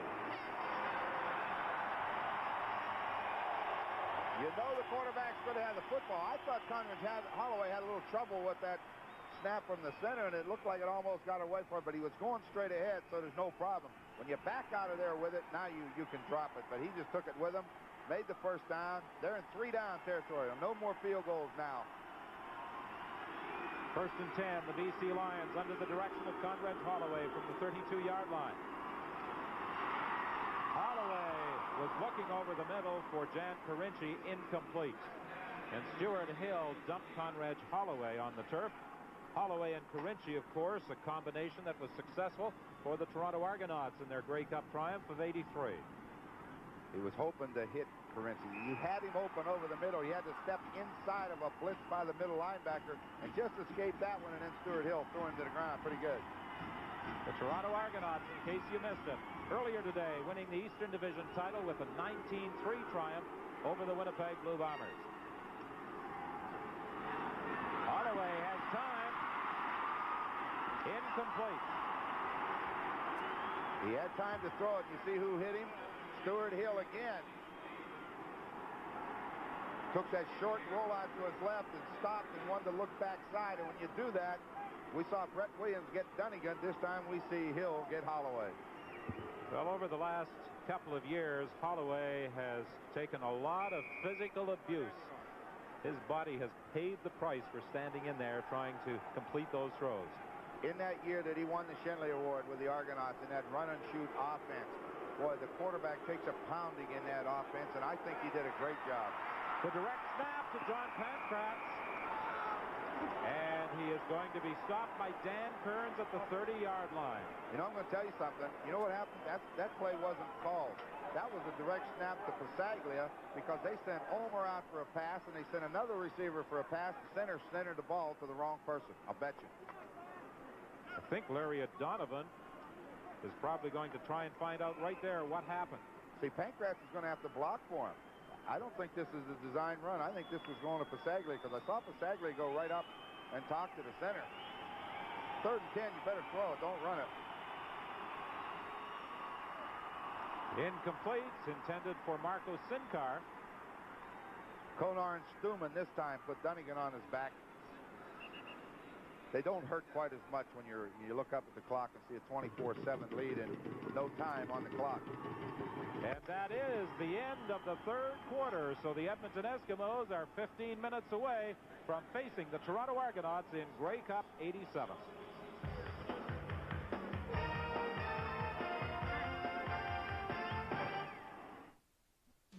Well, the Edmonton Eskimos seem to be in total control of the 87 Western Finals so far as they take a 24-7 lead into the 4th quarter. Yes, Edmonton made the big plays and shut down the Lions' offense throughout, but the ability to run an effective protection package for Matt Dunnigan also contributed largely to their success. And speaking of great CFL quarterbacks, be sure to watch for a very young Damon Allen to make an appearance late in the game. It's the 4th and final quarter next here on ESPN Classic Canada. This Grey Cup moment is brought to you by Castrol. It was a battle of the Rough Riders as Toronto's Exhibition Stadium hosted the 1976 Grey Cup. Ottawa and Saskatchewan engaged in an epic battle for Earl Grey's hallowed mug, and the outcome was in doubt until the final stages. That's when Tony Gabriel made one of the most memorable catches in Grey Cup history, giving Ottawa the 23-20 upset win. This Grey Cup moment is brought to you by Castrol. It's more than just oil, it's liquid engineering.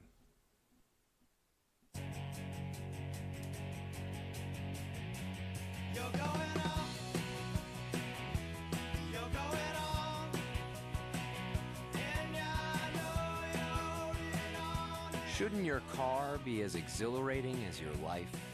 Introducing the most powerful and spacious Accord ever. The all-new 2008 Accord from Honda.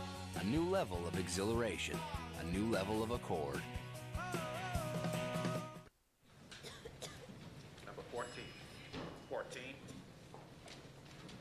21. If your credit score is too low, you could be waiting a long time for a lower interest rate on home loans, car loans, even credit cards. So log on to transunion.ca now and get your credit report and credit score. No waiting. Hey, Princess. Online number yet? TransUnion. Manage your credit, manage your life. Around here, there's no shortage of tradition. It's seemingly passed from one generation to another. Take true Canadian taste, a perfect balance of real flavor and refreshing taste. Apparently, it's all part of the ritual. Speaking of rituals, I hear there's no end to the pranks these guys play. Hey guys, who we pranking first? I want to get my prank on. There's only one true Canadian taste, Molson Canadian Lager. You're watching CFL Playoff Weekend, brought to you by Castrol. More than just oil, it's liquid engineering.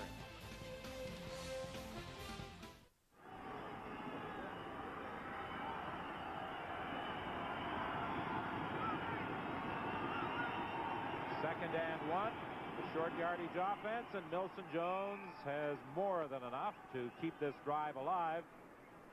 It will be 1st and 10, and they spot the ball at the 32-yard line. I'll make it the 33. Well, the main thing is, I don't think it matters now which yard line it is. They're starting to take control of the line of scrimmage, and this is the big part of the game for that offensive line. This is when they know they can win it. If they can just block, we'll run the football. Time goes a lot faster.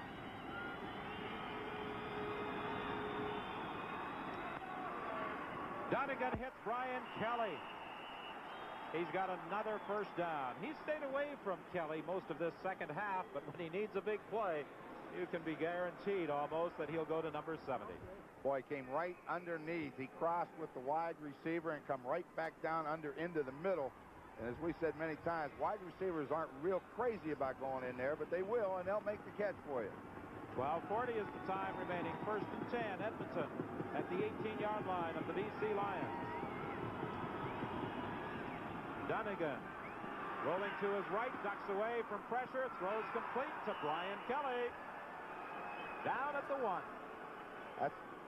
Coaches go a little bit crazy when quarterbacks do this. That's a naked bootleg, and naked means you don't take any blocking with you. And I think they're going to call interference on Andre Francis. He would not allow Kelly to get open. Dunnigan survived the rush and hit him. Forward pass interference. BC number 14. Decline. First down. All right, what's Dunnigan? He makes the fake. Now he gets outside. He gets the rush. It's a good move right here. He stops, ducks back inside. Kelly is open now. By now, Kelly has gotten away from Francis. Francis had a good hold of him for about 12 yards. First and goal from the 2-yard line with 12:19 remaining. The BC Lions made a big comeback in the final regular season meeting on November the 1st at Commonwealth Stadium. But if the Eskimos punch it in here, and the odds certainly indicate that they should do it as Dunnigan gets into the end zone, I think it's going to be just a little too much for the Lions to overcome. But there's been no signal of a touchdown. I think they ruled that he touched down at the 1. Yeah, they're not going to give him the touchdown. He's showing them. I was in there. He said, hey, boy, I got in there. Now, how many times do I have to score? But he's going to get another shot at it. Everybody refers to him as Matt Dunnigan. When Jackie Parker was head coach, he always called him Matthew.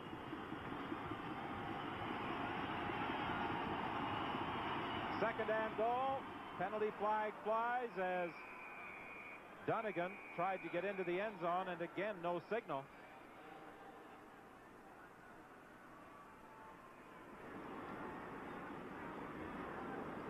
We'll wait for Jake Ireland to explain it. Offside. BC number 14. First down. Well, that should almost guarantee that they will get into the end zone, because with that offside call, it is first and goal from the 1. Gary Derchick, the man wearing the headphones on the left, a former head coach for a brief period with the Montreal Alouettes. He and Joe Farragelli have something in common. They were both coaches for a brief time. That's what I'm saying, brief. Is he going to sneak it again? Well, he gives it to Milson Jones, and he's got his second touchdown of the afternoon as he runs over Greg Stuman in getting into the end zone. Again, there's a penalty flag. Decline. The offside call against Andre Francis declined as the Edmonton Eskimos really take control of this ball game, leading by a margin of 30-7. Chris Skinner, Milson Jones, Chris Johnstone, and Blake Marshall, the 4 Canadian running backs employed by the Edmonton Eskimos, and Coach Joe Farragelli is not reluctant to rotate them. No, I think the Eskimos have had that philosophy a while. They get everybody into the game, and that's great. The point after by Jerry Cowrick. And with 11-11 still to play, the Edmonton Eskimos appear to be Grey Cup bound, leading by 24 points. This Grey Cup moment is brought to you by Castrol. Prior to halftime of the 1962 Grey Cup, fog rolled into Toronto's Exhibition Stadium, much to the chagrin of the crowd and those who watched on television.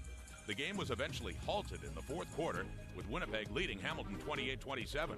The rest of the game was played the following afternoon, but neither team scored as the Bombers held on to win their 4th title in 5 years. This Grey Cup moment is brought to you by Castrol. It's more than just oil, it's liquid engineering. It comes with everything. Stereo cassette, 2D navigational system, automatic anti-theft device. But high-mileage cars can also come with engine wear, because they burn oil faster. So get Castrol GTX high mileage for superior oil burn-off protection. In lab tests of 10W30, 17% better than leading conventional oils. Hey. Castrol GTX high mileage. It's more than just oil, it's liquid engineering. There are 2 schools of thought on the new Super Duty. One says it's all about being big. Big engine, big payload. The other says it's all about the little things done right. Power scope mirrors, integrated tailgate step. One thing everyone agrees on. It's one tough truck. The all-new 2008 Ford Super Duty. Built Ford tough. I'm at the Big game with Hugh and Paul. Wonder how we got here? It was easy. Paul played poker for free and won the AbsolutePoker.net Dream Package. Now is your chance to win this amazing prize package, including a VIP sports package for 2, training from the world's best poker pros, and entry into the world's richest poker tournaments. Would you pinch me? This is too good to be true. Now that really would be a dream come true. Live the dream with AbsolutePoker.net.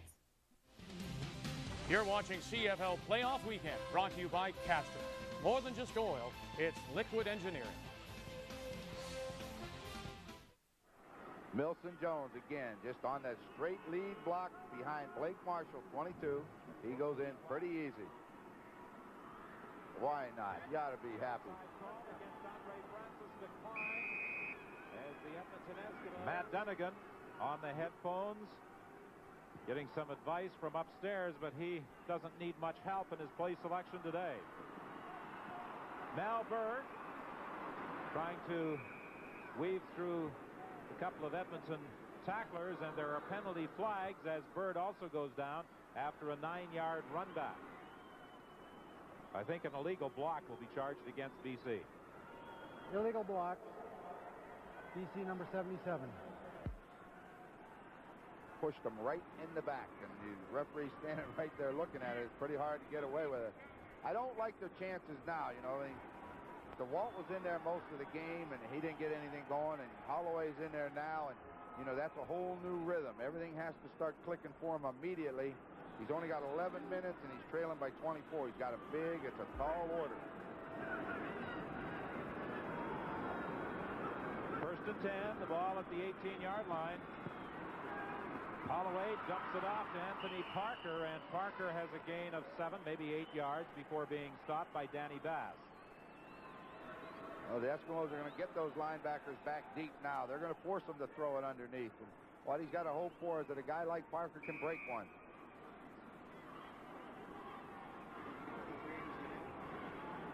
Holloway coming into the ball game, replacing starter Roy DeWalt late in the third quarter.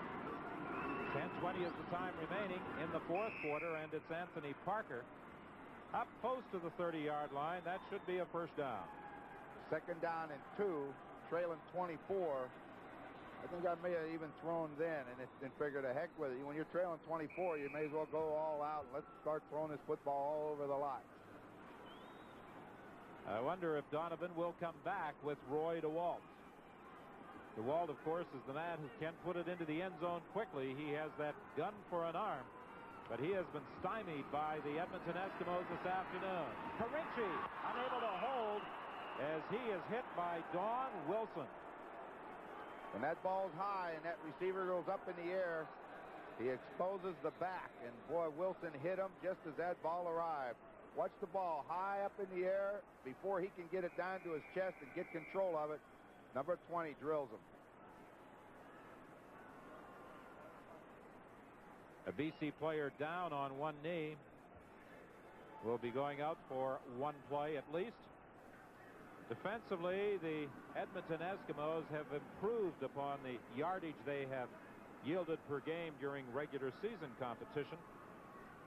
And that's when you want them to come up with their best performance, is at playoff time. This is the only game that really matters when you're in the Western Division. You know, you can go undefeated through 18 games, but if you don't win the Western Final, the season ends anyway. So if you're going to play your good football and best football, today's the day to get it started, this day and next week. Ian Sinclair, the center, has been replaced by Peter Vandenbos. Sinclair has had quite a battle this afternoon with John Mandarich. The Juice, as he is nicknamed, and Sinclair had a lot of things to say about each other prior to the game today. Not all of it complimentary. From the shotgun again, second and 10. The ball between the 28 and the 29-yard lines. Sandusky makes the catch.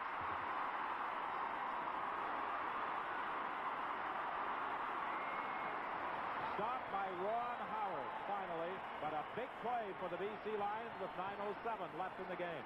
You know, we talk about a long pass and coverage and all this, but he's covered well. He's covered about as well as you can get. on that side by Benjamin. The ball's thrown short. That's to the receiver's advantage because he takes a look, stops, and comes back, and the defender can't do it because he doesn't want to get beat deep, so he keeps running. That's a good effort, and he's the guy we talked about in the opening. They got to get the ball to the big play guys now. That was a 31-yard gain. They come back to Sandusky again. This gain will be about 6 yards. Larry Ruck, a product of the Saskatoon Hilltops, making the tackle.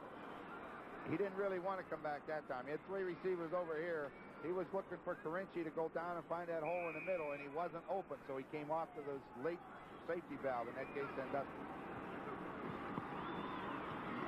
Byron Williams tried to go high for that Condredge Holloway throw.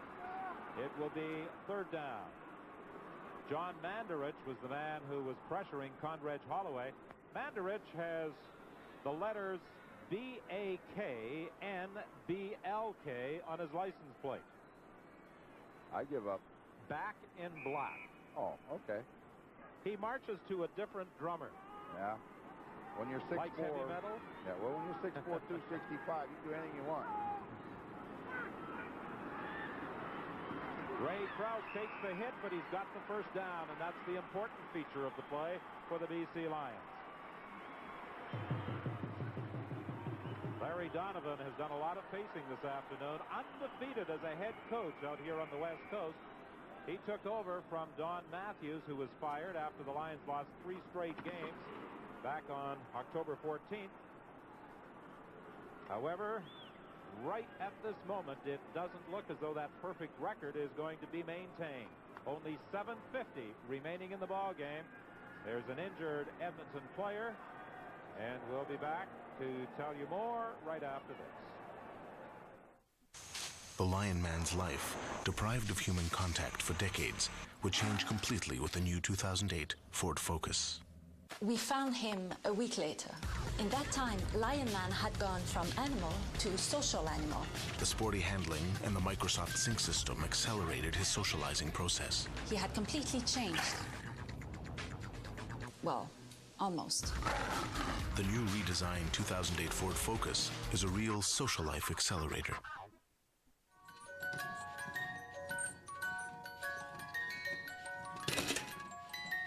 Don't know jack about your credit? Stop clowning around. Log on to transunion.ca and get your credit report and credit score. TransUnion. Manage your credit, manage your life. Win the ultimate hockey weekend for you and 4 friends to the Source for Sports Canadian National Pond Hockey Championships. Airfare, accommodation, luxury transportation, gear from CCM, and more. Enter at participating Source for Sports stores across Canada for your chance to win. You're watching CFL Playoff Weekend, brought to you by Castrol. More than just oil, it's liquid engineering. The Winnipeg Blue Bombers had some designs on winning the 1987 Grey Cup. However, those plans went astray this afternoon as the Toronto Argonauts beat them in the Eastern Division Final 19-3. Here it's 31-7. Edmonton leading BC. BC gambling on 3rd down, and Condredge Holloway keeps the drive alive.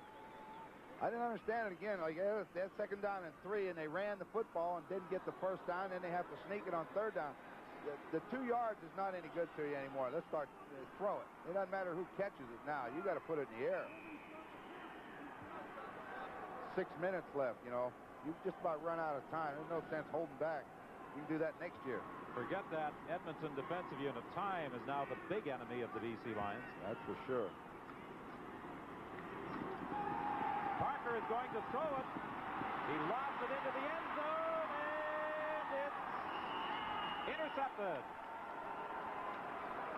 Don Wilson, who was shaken up a little earlier, gets back into the ball game, and that should all but eliminate any Grey Cup hopes of the BC Lions.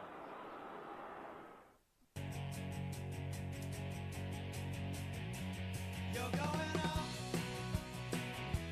You're going on. With available 268 horsepower, ultra-low emissions, and Honda's reputation for safety, it's not just a powerful car, but a powerful statement. Introducing the all-new 2008 Accord from Honda. A new level of exhilaration. A new level of Accord. Imagine a breeze that can make you feel beautiful. Introducing Venus Breeze. There's no need for shave cream and it flexes to fit your curves. It's so easy to reveal silky smooth skin. Venus Breeze. Treat yourself to divinely smooth skin. Introducing Pure Divine Moisturizing Body Wash. Rich, luxurious lather reveals smoother skin with every shower. From the makers of Gillette Venus Razors. New Pure Divine Body Wash. You're watching CFL Playoff Weekend, brought to you by Castrol. More than just oil, it's liquid engineering. Don Wilson's interception in the end zone gives the Eskimos the ball, 1st and 10 at the 25-yard line. 5:33 is the time remaining. Edmonton in control, 31-7. And right now, I think you'll see the Eskimos keep that ball on the ground. Chris Skinner, the ball carrier, picking up about 1. Donovan desperately needs the football, but the Eskimos don't want to give it away. At home, the Lions lost just once this year. That was a game to the Calgary Stampeders on the 11th of October. This second loss is the one that will put an end to the season. It's the only one that matters. You know, I mean, like as we said earlier, regardless whether you go undefeated or not, you've got to play the final. The clock running on 2nd and 9. And Dunnigan is running. Another first down for the Edmonton Eskimos. And again, they did not do that job of shutting down the lanes. And when you don't do that, Dunnigan is going to burn you, as Donovan suggested yesterday. All right, let's take a look at it now. He's straight back. It looks like he's going to be buried. Pulls it down, faked the ball. When he lifted the ball like he was going to throw, they all put their arms up, stop their charge, and he does what he does best, escape. Runs right away from Andre Francis, but gets down on the ground. They don't need him running around anymore. 4:15 is the time remaining. Dunnigan has carried 4 times this afternoon, and those runs have been very timely at critical stages in the ball game. Well, he ran for 96 yards the last time they played, so you have to worry about his running ability. Today, they want him to throw it downfield. Well, he did that too. 3 of them for touchdowns and long ones. Chris Johnstone fought, and I mean fought, for about 5 yards. Well, they have those 4 running backs, and they alternate them quite a bit. When you get your chance to carry the football, you want to make every inch, so he was going after them. Well, Dunnigan and the Edmonton Eskimos would like to erase some bitter memories from a year ago when they were buried 39-15 by the Hamilton Tiger Cats in the 1986 Grey Cup game, a game in which they were favored to win.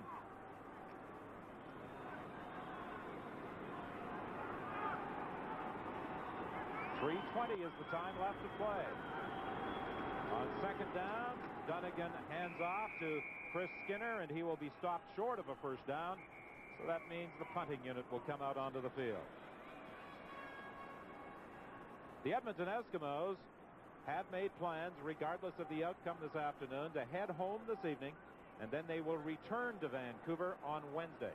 Well, I think the reason for that is you sleep better at home, you work better in your own park. It's more conducive to the working environment that Coach Farragelli would want to create. Gives them a couple good days to rest up, make their game plans, get it in place, and then come back, take part in the Grey Cup festivities. But it's great advantage when you can work in your own park. Jerry Cowrick is letting that clock run, and he took it down to 1 second before calling for the football. He kicks it to Jim Sandusky. Sandusky had a full head of steam, but he was stopped by Blake Marshall. We have remarked before about the job he's done in those special teams, and the Western Ontario product comes through again with 2:45 left. CFL football on ESPN Classic is brought to you by Castrol. It's more than just oil, it's liquid engineering.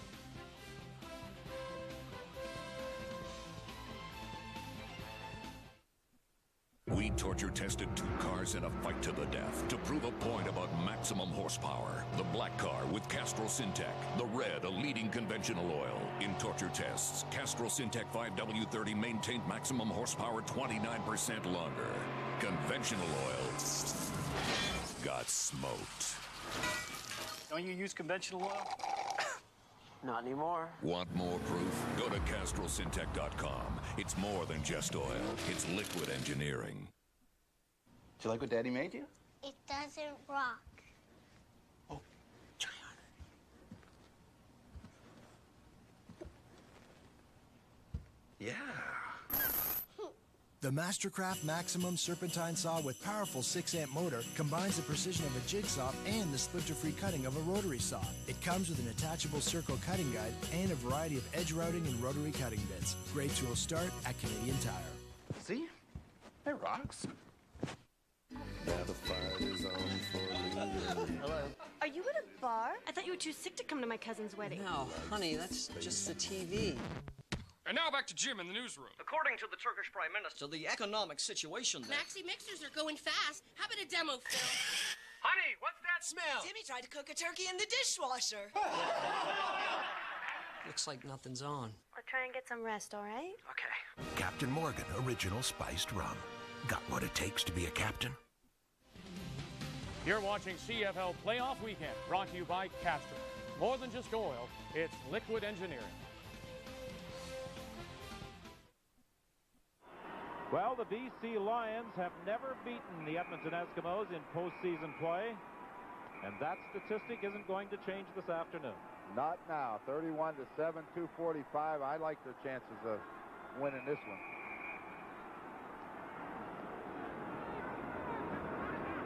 Reg Holloway dumps it off. The screen pass to Anthony Parker. And there to make the tackle is Brian Warren. So what you got to do is just keep throwing the screens till they come back up. They're sitting so deep. I don't think Condrich would be able to throw it far enough to get it over their heads right now. They're just sitting back saying, you do what you want. We're having a good time back here. Well, the BC Lions had designs of being a host team playing in the Grey Cup game, but the Edmonton Eskimos certainly thwarted that idea this afternoon. Jan Karinci takes it to the 40-yard line, but you have to give the Lions credit. They're not going down without a fight. Oh, no. Hey, if you're going to go out there, you don't want to be embarrassed. It's bad enough losing, but when you go out there, you're going to give everything you have for 60 minutes, and that's what a professional's supposed to do. Well, it's going to be a busy week here on the West Coast. The competing teams arriving on Wednesday. You've got the Grey Cup pageant, the Shenley Awards, the Grey Cup parade, the Grey Cup dinner, all the other activities. And we'll have it for you on Grey Cup Countdown. The highlights of what has taken place. A look at the Grey Cup game itself. And it begins at 3:30 Eastern Time. And we hope you'll be joining us for coast-to-coast coverage on the CBC television network. It's going to be a very interesting game next week. When you really think about how well the Argonauts have played, especially defensively, it's going to be the first time they've faced a quarterback that can run like Dunnigan, upfield. But those Toronto Argonauts have made tremendous strides since the start of the season. Since they broke training camp, there's no comparison to the team they fielded in Game 1 to the one that won the title this afternoon. Exactly Steve right. Benjamin has an interception in the end zone as he took it away from Byron Williams. And he returns it to the 27-yard line. In that Eastern Division, it was interesting. Winnipeg and Toronto opened the season with the Blue Bombers winning 38-30. They were a replacement game and team, actually, for the Montreal Alouettes. And then they finished the year with a reverse result, Toronto winning at Winnipeg Stadium. Well, when you get a bunch of young guys, as we talked about earlier, they play with so much enthusiasm, and they've got some great leadership. The only question mark everybody has talked about is their quarterbacking because they've changed so many. The only reason they've done that is Renfro was hurt. But other than that, they are solid. Well, I think Joe Farragelli is quite confident. This one is in the bank. Damon Allen is in there at quarterback, and he pitches to Chris Johnstone. And Johnstone gets it out to the 32-yard line with 1:56 remaining.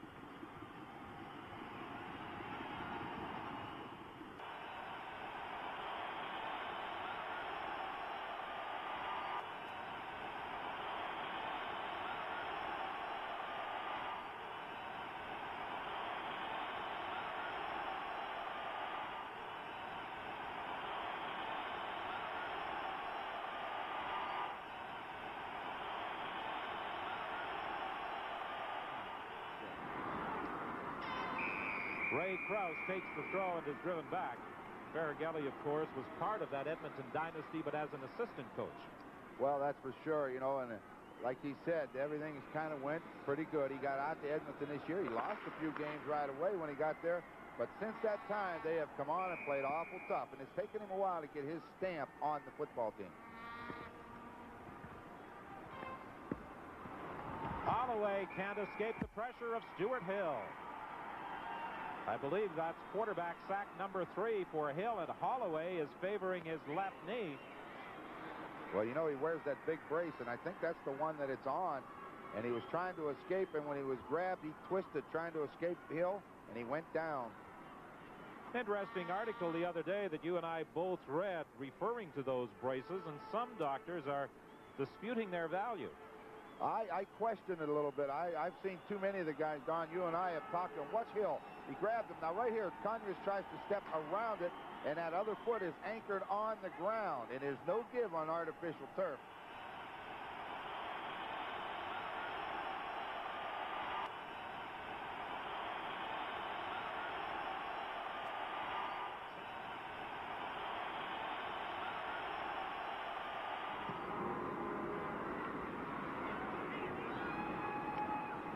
Tom Richards simply goes down as he saw 3 orange jersey coming at him. A 45-yard kick that time. 37 seconds is the time remaining. Damon Allen talking to Joe Faragelli. Now, what would he be asking with only 37 seconds remaining? To make sure you run the 37 seconds off in 2 plays. That's the thing. It's interesting that the Edmonton Eskimos, in the imports-Canadian ratio, employ just 3 imports on offense. The bulk of their import players, obviously, line up on their defensive squad, and they have 1 import on their special teams, and that's Henry the Gizmo Williams.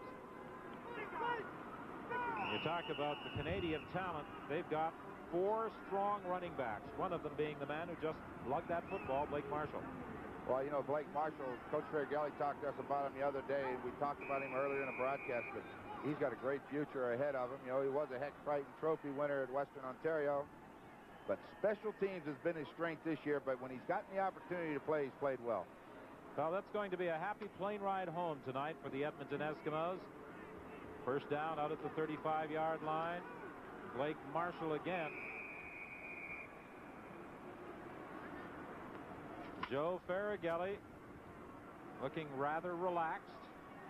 Matt Dunnigan accepting congratulations from Stefan Jones. And at the conclusion of the game, and we are just 10 seconds away from it coming to an end, Scott Oak will be talking with Joe Faragelli. This should be the final play of the ball game as the Edmonton Eskimos move into the 1987 Grey Cup game against the Toronto Argonauts. 31-7 here, the final score. And 19-3, the Argos over the Winnipeg Blue Bombers.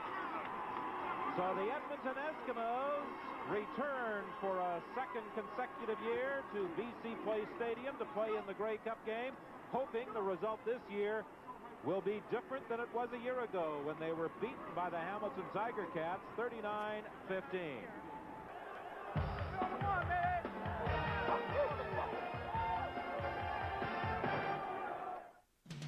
So the Edmonton Eskimos, who were 2nd in the West, would go on to face the Toronto Argonauts, 2nd in the East in the 1987 Grey Cup.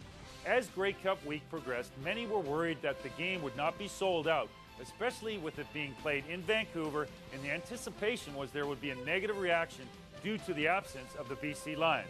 But the naysayers were quickly proven wrong, as a sold-out stadium saw one of the most exciting Grey Cups ever.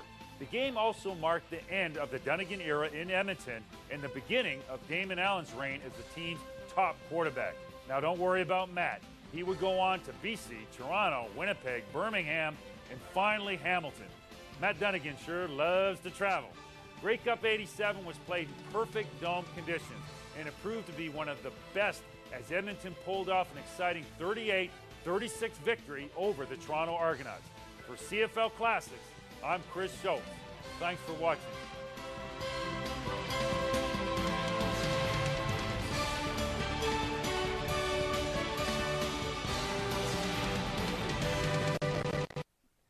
So the Eskimos got by the Lions, and then they went on to meet the Toronto Argos in a great game for that 87 Cup. There were 5 lead changes before Jerry Kaharek kicked a 49-yard field goal to lock up a 2-point win for Edmonton. And with that, day 1 of our CFL playoff weekend comes to a close. Be sure to join us tomorrow, 4 Eastern, 1 Pacific, as we present another 8 hours of classic CFL. This is CFL